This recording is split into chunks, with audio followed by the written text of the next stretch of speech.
চামড়া কাটা হয়েছে, তারপরে টুকরো টুকরো করা হয়েছে। তো আমার কথা হচ্ছে যে এগুলো কিন্তু আমার বলা না, এগুলো আমি যে কথাগুলো শুনছি আমাদের প্রশাসনিক কর্মকর্তা ভাইয়াদের মুখ থেকে, সেটাই আমি বলতে চাচ্ছি যে এক এক সময় কিন্তু আমি এক এক রকম তথ্য শুনে আসছি, এক এক রকম কথা তারা বলছে। এখনো পর্যন্ত নির্দিষ্ট কোনো তথ্য প্রমাণ আমি কিন্তু আসলে হাতে পাইনি।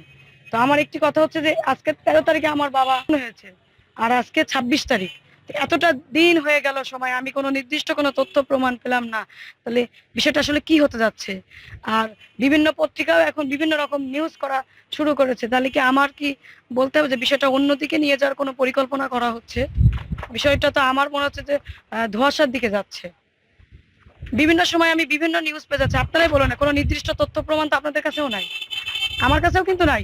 তাকে যেই আহ, যন্ত্র ব্যবহার করে করা হয়েছে, সেটা ছুরি হোক, সেটা চাকু হোক, সেটাও কিন্তু তারা এখনো আমাকে দেখাতে পারেনি। আর যে কষায়ের কথা বলা হচ্ছে তাকে নিয়ে কিন্তু তারা অনেক সময় ঘুরেছে। তো সেই কি যন্ত্র দিয়ে মেরেছে, সে চাকু ছুরি, সেটাও উদ্ধার হয়নি।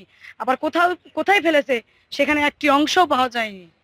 বা তার যে পরনের জিনিস ছিল, সেটি একটি জিনিসও কিন্তু এখনো পর্যন্ত আমরা কেউ পেয়েছে বলে এই বিষয়ে কিন্তু আমাদের জানা নেই। তো এই বিষয়টা কেন করা হচ্ছে? আমার বাবা দীর্ঘদিন ধরে রাজনীতি করে আসছে, তাহলে কি বিষয়টা অন্যদিকে নিয়ে যাওয়ার চেষ্টা করা হচ্ছে?